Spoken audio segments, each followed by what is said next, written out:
The stars of deep space had always felt far away to the people of Earth. For centuries they had wondered if someone else lived beyond their skies.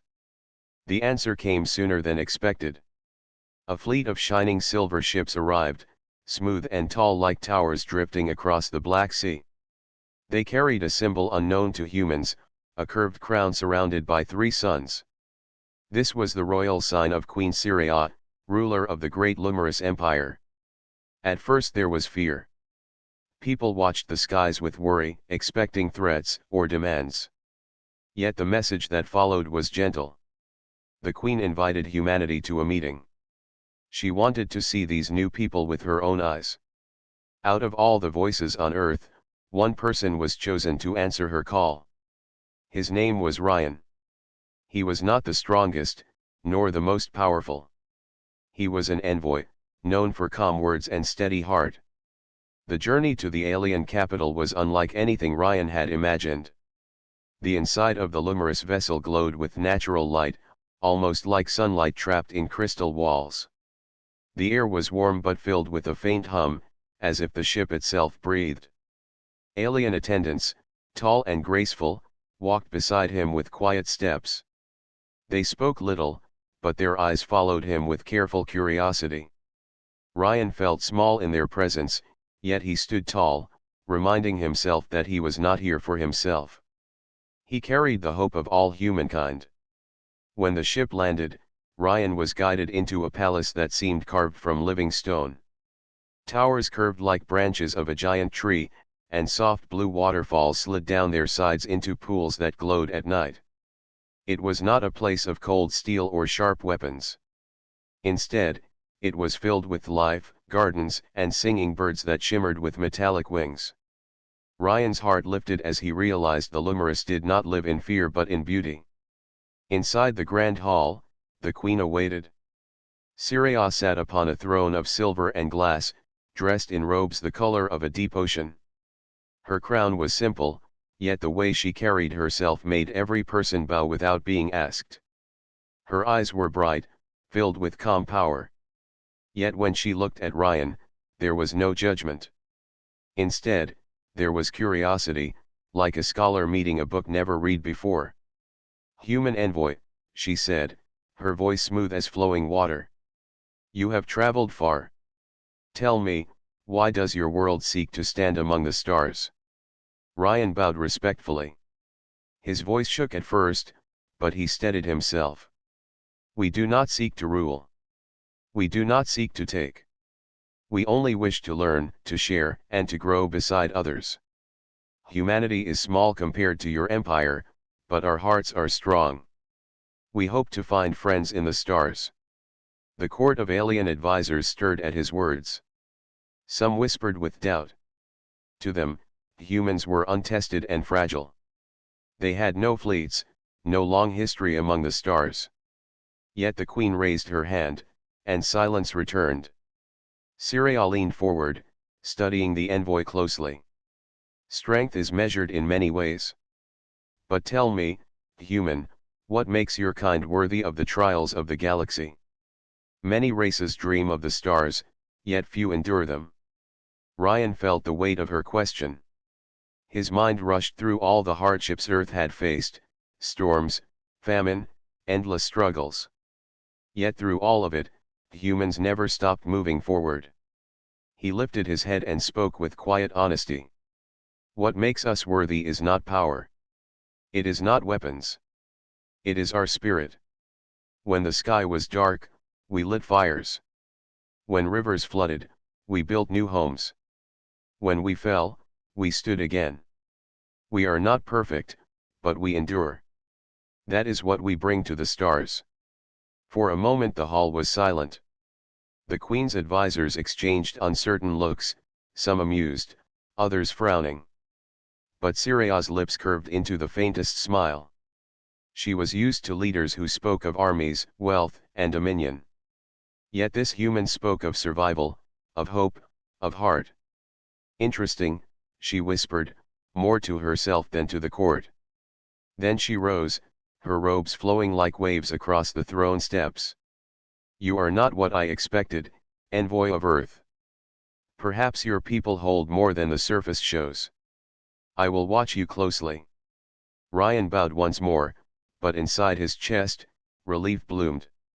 He had not won her trust fully, but he had not lost it either. The door to friendship remained open. And in the eyes of the alien queen, he saw not just curiosity but a spark of respect. That night, as he stood at the balcony of his chamber in the palace, Ryan gazed at the stars above. He knew this was only the beginning. Humanity had taken its first step into a much larger world, and every word, every choice, would shape how they were remembered. And far away, in her private chamber, Queen Scifi sat in silence. For reasons she did not yet understand, the words of a simple human envoy echoed in her mind. The days after Ryan's arrival passed slowly, filled with questions and careful watching. The Lumerous court was a place of order and elegance, yet beneath the beauty there was constant debate. Many of the Queen's advisors doubted humanity's value. To them, Earth was too new, too untested, too fragile to deserve a place among starfaring nations. One advisor, a tall figure named Varen, spoke in the hall with a firm tone. Your Majesty, we must be cautious. The humans are children compared to the great empires. They bring no fleets, no wealth, no ancient wisdom. What can they offer us but weakness? Scifi listened quietly, her calm eyes never leaving Ryan, who stood below the throne. The court watched too, waiting for him to answer. He felt the weight of their stares but did not flinch. He had come prepared for doubt. We do not claim greatness, Ryan said, his voice steady. But greatness is not only in ships or crowns. It is in the choices we make when we are small. Humanity offers resilience. When the storms rise, we do not break. When we are lost, we search until we find the path again. That is what we bring. The hall grew restless. Some whispered that he spoke well, others dismissed him as a dreamer. Varen pressed further. Words are air, envoy. Any race can sing about hope. But in this galaxy, worth must be proven. If humans are to stand here, let them face a test. At this, Scifi raised her hand. The court fell silent. Her gaze remained on Ryan, thoughtful but sharp. A fair point. In my empire, trust is not given freely. Those who wish to join us must show their spirit. She turned fully to the envoy. Ryan of Earth, would you face a trial? Not of war, but of heart and mind. Show us that your people are more than fragile dreamers. Ryan's chest tightened. The challenge was clear. To refuse would mean shame, not only for him but for all humanity. He drew a breath and bowed. If that is what must be done, I will face it. Not for myself, but for my people. Scifi's lips curved slightly, the smallest trace of approval. Then it is settled. Tomorrow you will walk the path of dawn. Few outsiders have stepped upon it, and fewer still have reached its end. We shall see if human spirit shines as brightly as your words. The next morning, Ryan stood at the entrance of a great stone corridor beneath the palace gardens. The path of dawn was no simple hall. It was a living maze, built long ago by the ancestors of the Lumerous to test their heirs. It was filled not with traps of blades but with challenges of thought, endurance, and trust. A pair of alien guards opened the gate. One of them, a quiet soldier named Darrow, gave Ryan a respectful nod. Do not fear. The path does not seek to harm. It only reveals who you are. Ryan stepped inside. The gate closed behind him, and silence fell. The air was cool, and faint light poured from crystals in the walls. At first, the path was simple, a straight walk. But soon the ground split into many turns, each marked by symbols unknown to him. He stopped, unsure. Which way should he go? He remembered Scifi's words: this was not a test of power, but of spirit. He looked carefully at the walls. Among the strange symbols, he noticed one that looked like a rising sun. It reminded him of the stories his grandmother told of new beginnings. Trusting his instinct, he followed that mark. The path twisted and shifted. At times, the floor tilted sharply, forcing him to balance. At other times, the air grew heavy, making every step a burden. He grew tired, but he kept moving, whispering to himself, one step, then another. Just one more step. At the heart of the maze, he found a chamber filled with shimmering pools of water. In the center stood a bridge of narrow stone. Across the bridge waited a glowing gate, no doubt the end of the trial. But as he placed a foot forward, the stone shifted, threatening to break. He paused, uncertain. He noticed that the pools reflected his image. Yet in the reflection, the bridge appeared wider, stable, safe. He realized the test was not about the stone beneath his feet but about trust in himself. Smiling faintly, he straightened and walked forward with calm steps. The bridge held, and he crossed safely. At last, he reached the final gate. It opened with a gentle hum, and he stepped into the light. When he emerged, the court was gathered once more. Syria sat upon her throne, her eyes fixed on him. The hall grew silent as Ryan walked forward, tired but unbroken. The path of dawn is not easy, Syria said. It reveals fear, it reveals doubt. And yet you stand before us. Ryan bowed deeply. I am only one man, but I walked with the spirit of my people. If I could endure, then so can earth. The queen studied him for a long moment. Then she nodded, her voice calm but firm. Perhaps there is more to humans than I thought. Today you have shown more than words. You have shown heart. The court stirred with surprise. Some still doubted, but none could deny that the human envoy had faced the trial with courage. And though the test was meant only for one man, in that moment, humanity itself seemed to take a step closer to the stars. The path of dawn had earned Ryan respect, but it was only the beginning. In the days that followed, word of his success spread across the palace. Some whispered that the human envoy was braver than expected, others claimed it was luck. Among the advisors, doubt still remained. They wanted proof that Earth could endure more than puzzles and words. Queen Syria listened to their concerns in silence. She trusted her own judgment, yet as ruler she knew appearances mattered. If humanity was to be accepted into the empire, they must show strength in more than spirit.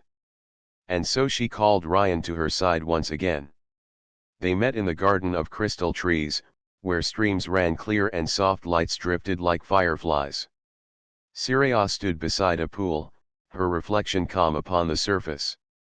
When Ryan approached, she turned to him with steady eyes. Envoy of Earth, she began, you walked the path of dawn with courage. Yet my court is not satisfied. They say one trial is not enough. They ask for another test, one that reveals not only your heart but also your will to survive in places where many falter. Ryan felt a chill of uncertainty but did not step back. If that is what is needed, I will face it. Tell me where you wish me to go. Syria studied him for a moment, as though weighing the truth of his words. There is a world not far from here. We call it Teres. It is harsh, filled with storms and shifting ground. No ruler sends armies there, yet it teaches lessons no book can give. You will travel there, not alone but with a small company of my people. Survive the journey, and return. That will be your trial. Ryan bowed with respect. Then I accept. The next day, a vessel carried Ryan and a group of alien guides across the stars. Among them was Darrow, the quiet guard who had spoken kindly to him before. Darrow did not speak much on the journey, but his presence was steady, like a stone in a rushing river. When they landed on Teres, Ryan felt the weight of the air press against his chest. The sky was heavy with clouds the color of steel, and winds bent the ground plants until they nearly touched the soil. The land stretched wide, marked by jagged hills and rivers that twisted like serpents. This world shifts often, Darrow explained as they stepped onto the rough ground. The storms come without warning. You must listen to the earth beneath your feet. Ryan nodded. He followed as the group began their trek across the uneven land. At first, the path was simple enough, though the winds cut against their faces. The alien guides walked with practiced ease, but Ryan stumbled now and then, unused to the strange gravity. Still, he pushed on, reminding himself of Siria's words: this was not about perfection, but endurance. Hours passed, and the sky grew darker. A storm rolled across the horizon, its clouds swirling in spirals of gray. The guides quickened their pace toward a cluster of stone arches ahead. "We will take shelter there," Darrow said. Ryan felt his legs ache, but he did not ask for rest. He moved with them, fighting the pull of the wind. When they reached the arches, the group crouched beneath their curve, safe from the worst of the storm. The air howled around them, carrying dust and sparks of strange light. In that moment, Ryan realized something. The trial was not about conquering the world but about walking with it, adapting to what it gave. The Lumorous did not fear Terry's, they respected it. He closed his eyes, letting the wind strike his face, and whispered to himself, "We endure."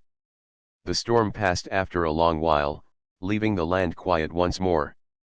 The group moved again, crossing rivers by stepping on stones and climbing ridges of sharp rock. At one point, the ground beneath them began to tremble. Cracks spread across the soil, and one of the guides slipped toward the edge of a pit. Without thinking, Ryan reached out and grasped the guide's arm. Together with Darrow, he pulled the alien back to safety. The guide, breathing heavily, looked at him with surprise and gratitude. "You risked yourself," he said softly. Ryan smiled, though his chest pounded. "On Earth, we hold each other up. That is how we survive." The words carried further than he expected. Darrow gave him a rare nod, and even the other guides regarded him with new respect.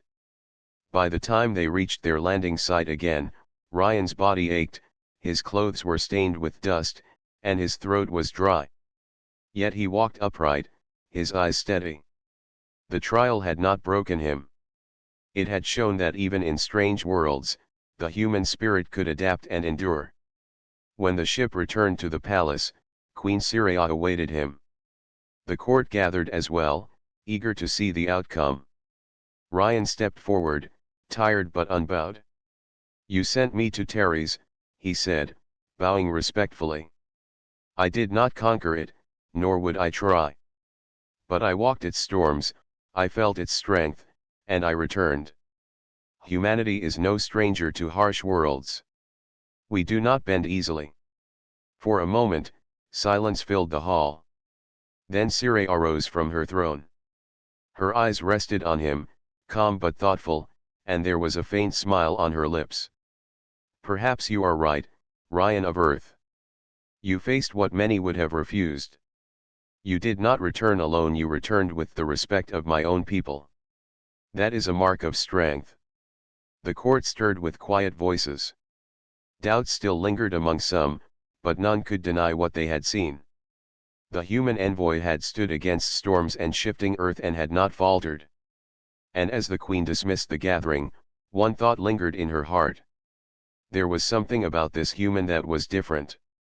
Not just words, not just courage, but a warmth that spread to those around him. She found herself curious to see where this path might lead. The palace of Lumorous shone brighter in Ryan's eyes after the trial on Terry's. Though his body still ached from the storms and the long trek, he carried himself with quiet pride. He had returned not as a conqueror but as one who had learned, and that alone had changed how the court looked at him. Whispers now carried tones of respect, though doubt had not disappeared completely.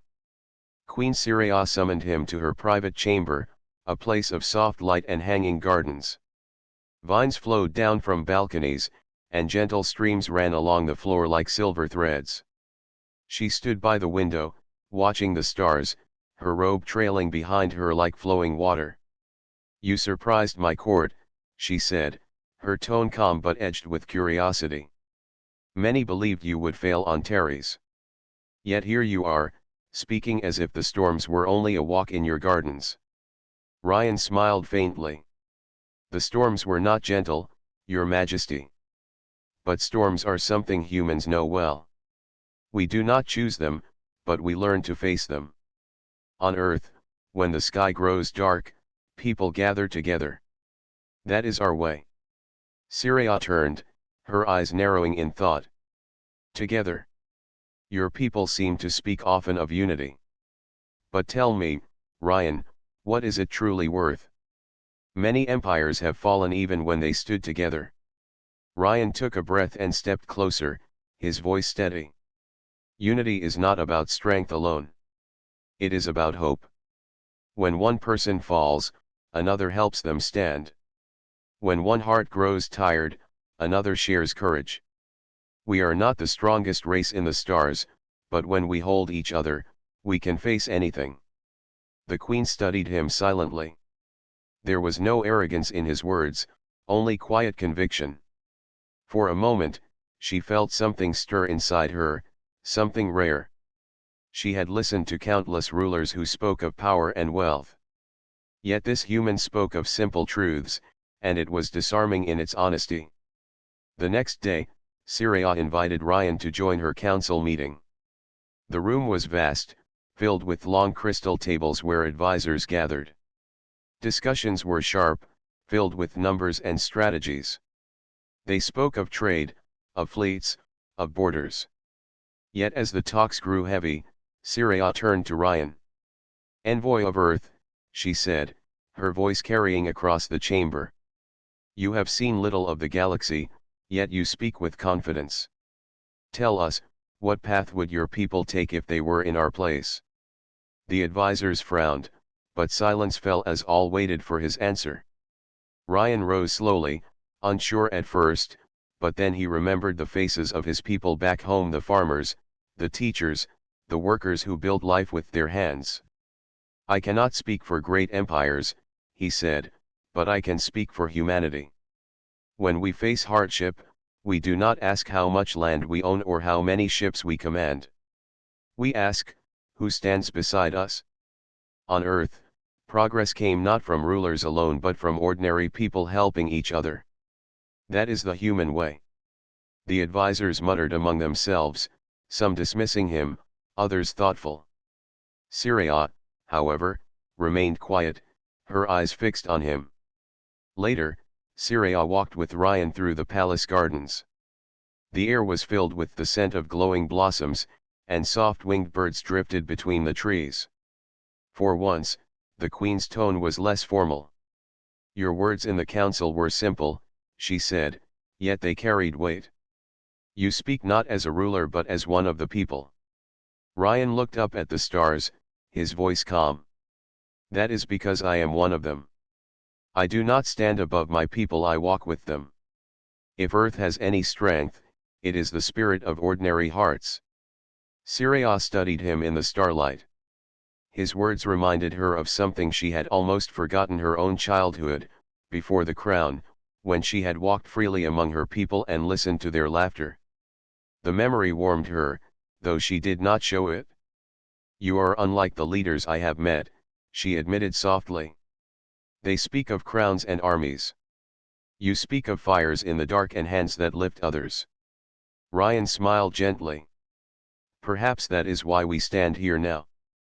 Humanity cannot promise power, but we can promise friendship. We do not seek to rule, only to belong. That evening, the Queen held a feast in the grand hall. Music filled the air, and banners shimmered along the high arches. Ryan sat among nobles and advisors, speaking of Earth's traditions, of songs sung by travelers, of families gathering around simple meals, of stories passed from one generation to the next. The court listened with mixed feelings. Some smiled at his tales, surprised by their warmth.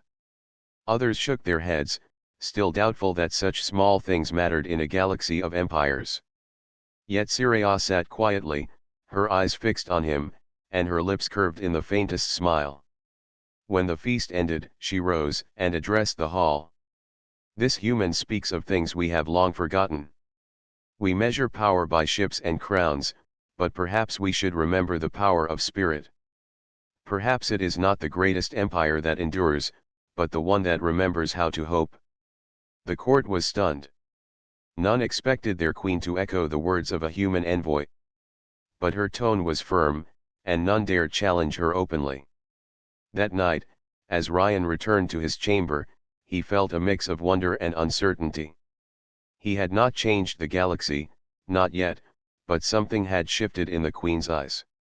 He could sense it, a spark of trust, perhaps even admiration. Far away, Syria stood alone at her balcony, the wind playing gently with her robes.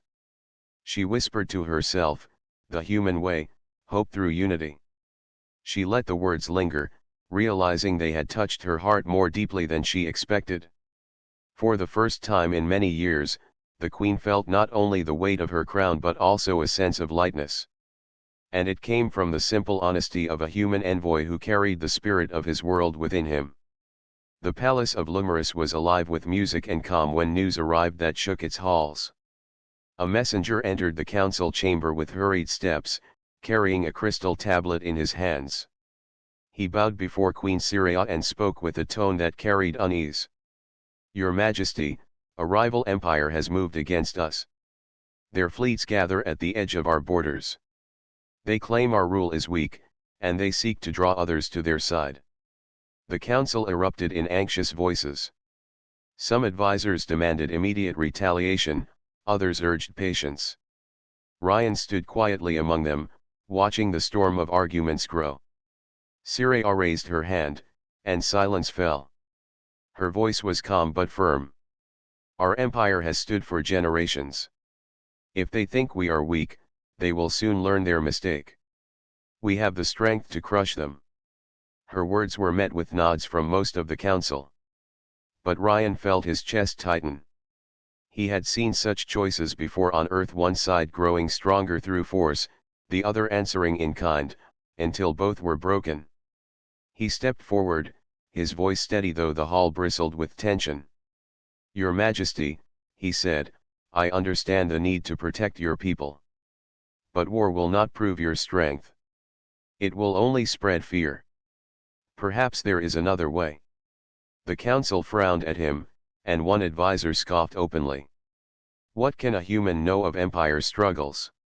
You have no fleets, no power. Stay silent." But Syria lifted her hand again, silencing the court. Her eyes stayed on Ryan. "Speak, envoy of Earth. What do you propose?" Ryan bowed his head slightly before continuing.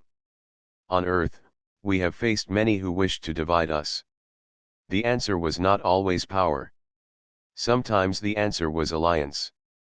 If your rivals see only one empire standing, they may test it. But if they see many standing together, they will hesitate.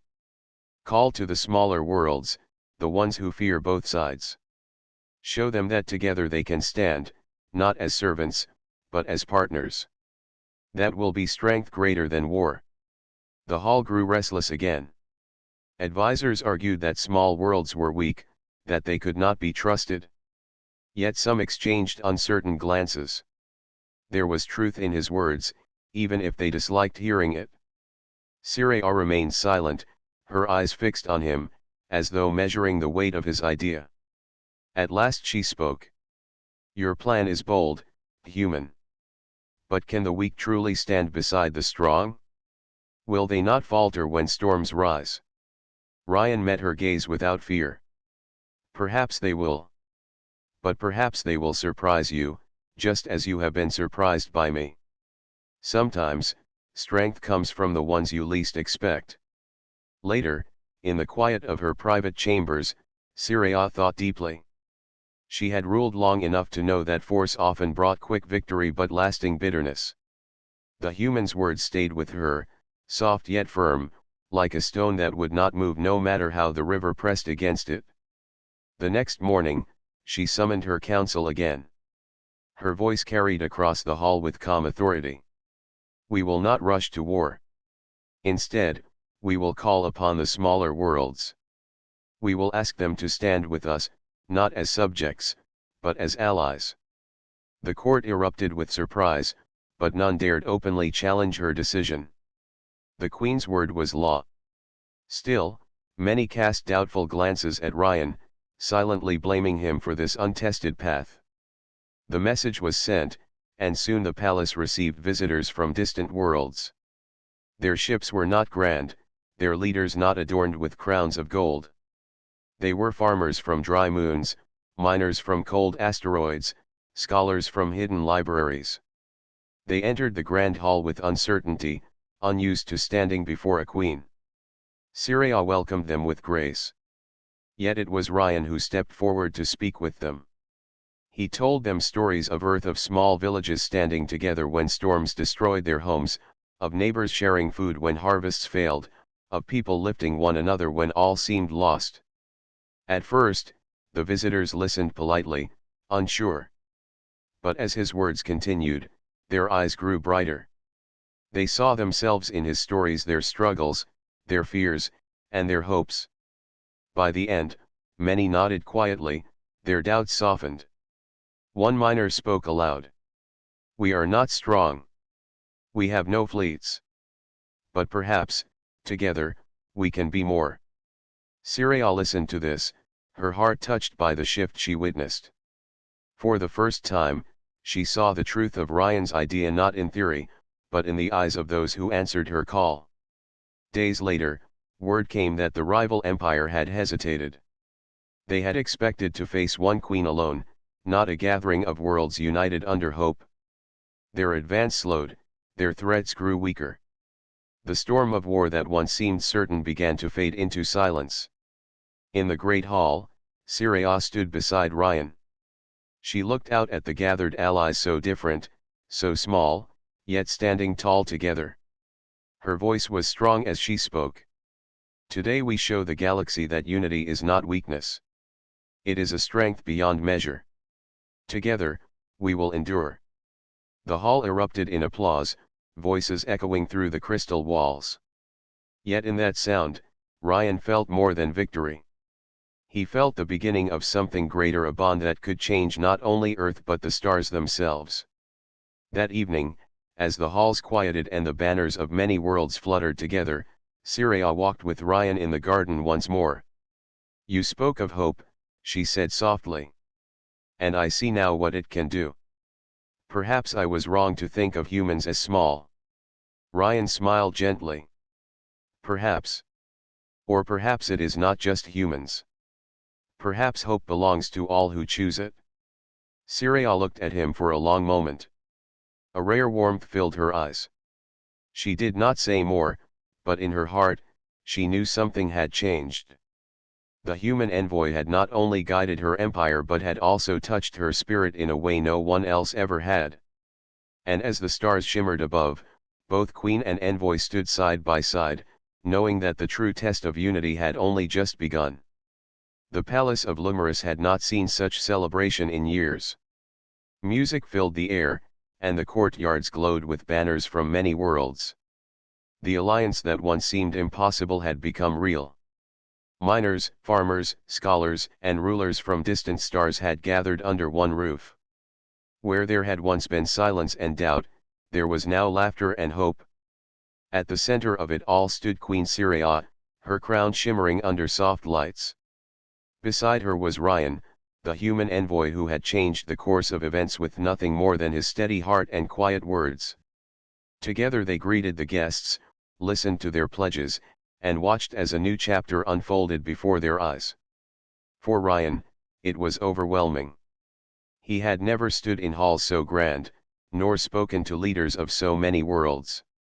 Yet somehow, he did not feel out of place. Every time he wavered, he felt the calm presence of Syria beside him, and that gave him strength. As the night continued, Ryan found himself speaking once more to the assembly. The queen had asked him to share words with their new allies, and though his heart pounded, he stepped forward. "My friends," he began, "I stand before you not as a ruler but as a simple man. Earth is young among the stars. We have little to offer in wealth or power. But we know what it means to endure, and we know what it means to hope. Tonight is not the birth of one empire's strength. It is the birth of unity, many hands joined together. And unity, I believe, is stronger than any fleet. The words were plain, yet they carried a weight that filled the hall. When he finished, the guests applauded warmly. Some rose to their feet, their voices carrying praise not just for the queen but for the human who had spoken with such honesty. Later, when the music softened and the guests filled themselves with food and laughter, Ryan slipped to the balcony for a breath of quiet air. The stars stretched wide above, endless and bright. He leaned against the railing, letting the cool wind steady his thoughts. Footsteps approached softly behind him.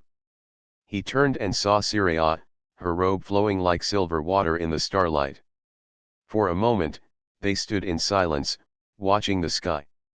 "You speak as though you have carried the stars in your heart your whole life," she said gently. "Yet your world has only just touched them." Ryan smiled faintly.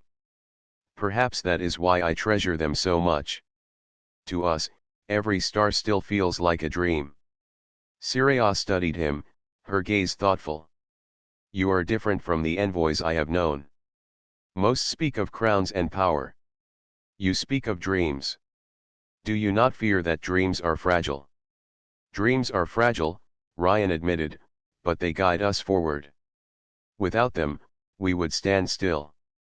Humanity has always dreamed beyond its reach, and sometimes, against all odds, we make those dreams real." For a long moment, Syria said nothing. The wind played gently with her hair, and her eyes softened as she looked at him. Inside the hall, the music rose again, and laughter echoed. But on the balcony, the world felt still, as though the stars themselves waited for what might come next. Ryan's heart beat quickly, not from fear but from something he could not fully name. The words rose in him unplanned, carried by the quiet closeness of the moment. He turned toward her, his voice low but steady. "Your Majesty," he said, "I do not know what the future holds. But tonight, standing here beside you, I cannot help but think, perhaps this is more than alliance. Perhaps it is the beginning of something greater. Between Earth and your people. Between you and me." The words slipped out before he could stop them. He had not meant them to sound like a proposal, yet once spoken, they hung in the air with a weight that made his chest tighten. Syria's eyes widened slightly, and then a silence fell between them. The hall behind them seemed distant, the music fading until only the sound of the wind remained. At last, the queen's lips curved into the faintest smile. She tilted her head, her voice soft yet filled with something new. "Was that a proposal, Ryan of Earth?" His heart nearly stopped. He opened his mouth to explain, to take the words back or soften their meaning, but no sound came. He stood frozen, caught between honesty and fear. Syria watched him closely, her eyes shining with quiet amusement but also something deeper. She let the silence stretch, as though savoring the moment. Then, before he could speak, she leaned closer and whispered, "Then I accept." The words struck him like a wave, leaving him breathless. His eyes widened, searching hers for any trace of jest, but she held his gaze firmly. Her smile was gentle, but her tone was certain. Inside the hall, voices of guests rose again in cheer, though they had not yet heard what had just passed on the balcony. Out here, in the starlight, a different kind of bond had been sealed. Ryan struggled to find words, his heart racing. "Your Majesty," but Syria lifted a hand softly, stopping him. "No need to speak yet. The stars heard us. That is enough for now." For the rest of the evening, Ryan walked beside her with a mix of wonder and disbelief. He had come to this palace as a stranger, an envoy of a small and untested world. And now, somehow, he stood at the Queen's side with a promise between them, one that no court, no empire, could have predicted. That night, as the palace quieted and the stars kept their silent watch, Ryan lay awake in his chamber. He turned the Queen's words over in his mind, again and again. Then I accept. They echoed like a melody, both impossible and undeniable. And in her own chamber, Queen Syria stood by the window, gazing at the horizon of stars. For the first time in many years, she felt not the weight of rule but the warmth of choice, an unexpected choice, born from the heart of a human envoy who had reminded her what it meant to dream. The sun of Lumerus rose gently over the palace, painting the sky in soft shades of gold and rose. Its light touched the towers, the gardens, and the wide courtyards where guests from many worlds were slowly waking after the night of celebration. Yet inside the Queen's palace, two hearts remained restless, both carrying the weight of words spoken under the stars. Ryan rose early. He had slept little, his mind circling the Queen's whisper on the balcony. Her words still rang clear, "Then I accept." He tried to convince himself it had been light-hearted, perhaps even playful, but the memory of her steady eyes refused to fade. He dressed carefully, unsure of what the day would bring, and walked the quiet halls toward the council chamber. When he entered, he found Syria already there, standing before the tall windows that opened toward the sky. Her robe flowed softly, and her crown caught the morning light. She looked calm, but when she turned, her eyes met his with warmth that unsettled his careful thoughts. "You rise early," she said gently. "So do you," Ryan replied, his voice lower than he intended. For a moment they simply looked at one another, the silence carrying more than words. Finally, Syria spoke, her tone calm but clear. "What was said on the balcony last night must not be ignored. You offered more than alliance. You spoke of something deeper." And I answered. Ryan felt his heart pound. "I never meant to place such weight upon you," he said quickly.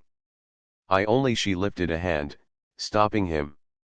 "Do not fear, Ryan. A queen hears many words, but few are spoken with honesty.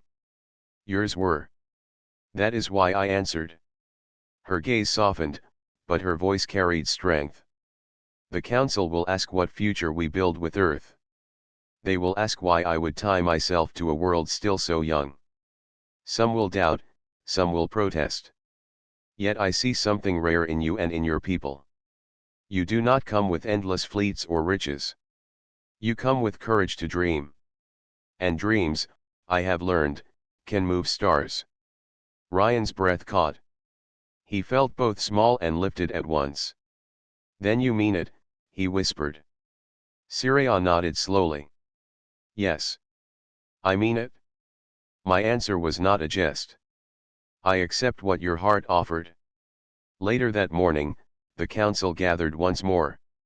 The great chamber filled with voices of leaders from many worlds. They expected to hear updates on trade, defense, and plans for the alliance. But when Syria stood, the room fell silent. "Friends," she began, her voice carrying across the marble walls, "last night we spoke of unity. We raised our voices to celebrate the strength of many hands joined together. Today, I speak of a bond that carries that unity further." The room grew still. Eyes turned toward her, waiting. "I will not rule with isolation," she continued. "Nor will I treat Earth as a guest at our table. I have chosen to bind our fates. Not by treaty alone, but by heart. I accept the promise spoken by Ryan of Earth. He will stand with me, not only as envoy, but as partner in what is to come." A wave of surprise moved through the chamber. Some leaders gasped, others whispered quickly to their neighbors. But as the Queen stood tall, her words firm, the murmurs slowly quieted. Ryan, standing beside her, felt heat rise in his chest. He had not expected her to declare it so openly. Yet as he looked around, he saw not only shock but also something else: hope in the eyes of many who believed the Queen's choice was more than ceremony. One elder from the desert world of Cairo rose. "If this is your will, then may we stand behind it. For if unity is to be true, it must be built not only in words but in bonds such as these." Slowly, others nodded. Voices rose, not in protest but in agreement. And at last, the council chamber filled with applause. When the council ended, Syria and Ryan returned once more to the balcony, the very place where the unexpected words had first been spoken. The sky was bright now, full of life and sound, yet the moment felt just as still and deep as the night before. Ryan turned to her, his voice quiet but steady. "You gave your answer before the stars. Now you gave it before all your people. Are you certain?" Syria smiled, her eyes steady on his. "A queen must weigh every choice. I weighed this one, Ryan, and I chose it freely. You reminded me that even rulers may dream. And if I must dream, I would rather dream beside you." He felt the truth in her words, and with it came a calm he had never known. The path ahead would not be simple, there would be doubt, challenge, and struggle, but he no longer felt alone. Together, they would walk it. The bells of the palace rang then, signaling the dawn of a new day. Below, the courtyards filled with cheers as news spread of the Queen's decision. The alliance had not only survived but had grown into something greater, a symbol that humans and aliens could share more than fear or duty. They could share trust, they could share hope, and perhaps, they could share love. Ryan looked out at the horizon of stars and whispered to himself, "This is only the beginning." Beside him, Syria reached out her hand. He took it without hesitation. And so, under the rising sun of Lumerus, the human envoy and the alien queen stood together, ready to face the future as one.